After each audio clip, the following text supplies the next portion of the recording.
Free fire games খেলা যাবে কিনা।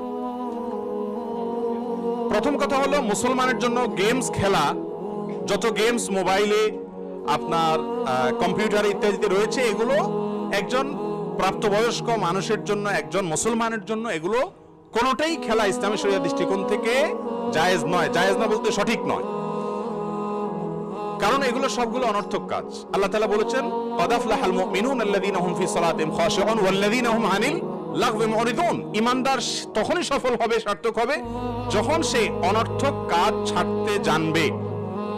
এই সমস্ত গেমস গুলো, এগুলো অনর্থক কাজ। আপনি বলবেন আজকাল গেমস খেলে পয়সা কামানো যায়, তাহলে অনর্থক হলো না? এটা হয়তো অনেকে বলবেন, কারণ ফ্রি ফায়ার বা পাবজি গেমসে পয়সা কামানো যায়, তাই না? আছে না? এগুলো তো পয়সা উপার্জন করা যায়, তাহলে আর অনর্থক থাকলো না। তো এক্ষেত্রেও ইসলামী শরিয়া আপনাকে হালাল উপার্জনের যে নীতিমালা দিয়েছে, এই